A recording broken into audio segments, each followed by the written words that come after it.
নমস্কার বন্ধুরা, শ্রাবণীর পাকঘরে সবাইকে স্বাগত। আজকে আমার রেসিপি বেগুন পোড়া। শীত তো শুরু হয়ে গেছে, কিন্তু বেগুন পোড়া আমার এখনও একবারও খাওয়া হয়নি।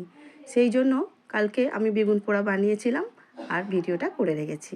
সঙ্গে একটা টমেটোও নিয়েছি, সেটাও পুড়িয়ে নেব। আর নেব 2-3টে শুকনো লঙ্কা। বেগুনের গাগুলো ছুরির সাহায্যে একটু করে ভিতরে কেটে নিয়েছি, উপর দিক থেকেই দেখতেই পাচ্ছ। আর বড় বড় রসুনের কোয়া বলে একটু রসুনটা মাঝখান থেকে কেটে নিচ্ছি। নিয়ে আর যে কেটেছি সেই কাটার মধ্যে রসুন, কাঁচা লঙ্কা ভিতরে খুব ভালো করে দিয়ে দিচ্ছি। এবারে 4টে থেকে 5টার মতো শুকনো লঙ্কা নিয়েছি। আর হাতের মধ্যে একটু সর্ষের তেল নিয়েছি। সর্ষের তেলটা বেগুনের গায়ে খুব ভালো করে মাখিয়ে নিচ্ছি। ওই তেল হাত টমেটোর গায়ে মাখাবো আর শুকনো লঙ্কাগুলোকেও মাখিয়ে নিচ্ছি। আমি তো গ্যাসের মধ্যেই পোড়াবো, সেই জন্য গ্যাসের মধ্যে একটা স্ট্যান্ড বসিয়ে দেব। প্রথমে গ্যাসটা জ্বেলে দিলাম, দিয়ে স্ট্যান্ডটা বসিয়ে দিয়ে বেগুনটা ওপরে আস্তে করে শুইয়ে দিলাম। এবারে একটু নাড়াচাড়া করে এদিক ওদিক করে, জানোই তো, ভেজে নিতে হবে।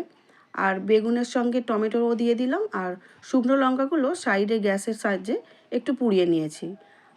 এপিট ওপিট করে নাড়িয়ে নাড়িয়ে ঘুরিয়ে নিয়ে, যেভাবে যেদিকটা কাঁচা আছে সেদিকটা ঘুরিয়ে ঘুরিয়ে খুব ভালো করে এবার পোড়ানো হয়ে গেছে। এবার একটা প্লেটের মধ্যে তুলে নেব। এইভাবে বেগুন পোড়া খেতে কে কে ভালোবাসো একটু কমেন্টে জানিও প্লিজ। আর আমাদের বাড়ির সবাই খেতে খুবই ভালোবাসি, সেই জন্য রাতের দিকেই করি, আর সঙ্গে থাকে রুটি, দারুণ লাগে। এবারে একটা প্লেটের মধ্যে নিয়ে নিচ্ছি। প্লেটে নেওয়ার পরে জানোই তো গাগুলোকে এবার পরিষ্কার করতে হবে, যেহেতু সব পুড়ে গেছে। খোসাটাকে খুব ভালো করে ছাড়িয়ে নেব। আর যেহেতু তেল লাগানো ছিল, খোসা ছাড়াতে কোনো অসুবিধাই হবে না, খুব সহজেই খোসাগুলো খুলে আসছে।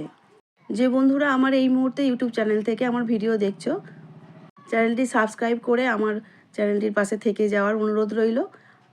আর বেল আইকনটা অবশ্যই প্রেস করে দিও, তাতে যখনই নতুন রান্না ছাড়বো তোমার কাছে সবার আগেই পৌঁছে যাব। দেখতেই পাচ্ছ খোসা ছাড়ানো হয়ে গেছে। কাঁচা লঙ্কা আর রসুনগুলো সাইড করে নিচ্ছি। আর প্রচণ্ড গরম তো, হাত দেওয়া যাচ্ছে না, সেই জন্য ছুরির সাহায্যে একটু কেটে নেওয়া হচ্ছে, যাতে একটু ঠান্ডা হয়ে যায়। প্রথমেই শুকনো লঙ্কাটাও মাখিয়ে নিতে হবে। তার আগে টমেটোর খোসাটাকে ছাড়িয়ে নিলাম, নিয়ে টমেটোকেও ঠান্ডা করার জন্য মাঝখান থেকে একটু কেটে দিলাম। এবারে দিয়ে দিতে হবে পরিমাণ মতো নুন। নুনটা দেওয়ার পরে যে ধনেপাতা কুচিয়ে রেখেছিলাম, বেশ খানিকটা ধনেপাতা কুচিয়ে দিয়ে দিলাম। আর একটা বড় পেঁয়াজকে কুচি কুচি করে কেটে রেখেছিলাম, পেঁয়াজ কুচিয়ে দিয়ে দিলাম। আর দিয়ে দিলাম কাঁচা সর্ষের তেল। প্রথমেই আমি শুকনো লঙ্কাটাকে খুব ভালো করে মেখে নিলাম। তারপর টমেটোকে মাখার পরে সমস্ত কিছু একসঙ্গে বেগুন, পেঁয়াজ, ধনেপাতা খুব ভালো করে মেখে নেব। আর গরম আছে তো বুঝতেই পারছো, একটু হাত দিতে অসুবিধা হচ্ছে, কিন্তু গরম গরমই মাখতে হবে আর গরম গরমই খেতে হবে, সেটা তো জানোই। আর সেই জন্য তাড়াহুড়ো করতেই হয় একটু, না হলে ঠান্ডা হয়ে গেলে বেগুন, এই যে পোড়াটা, এর গন্ধটাও চলে যায়, খেতে ভালো হয় না। তাহলে চলো, দেখা হচ্ছে পরের ভিডিও নিয়ে। খুব ভালো থেকো, সুস্থ থেকো। ভিডিওটা দেখার জন্য অনেক ধন্যবাদ।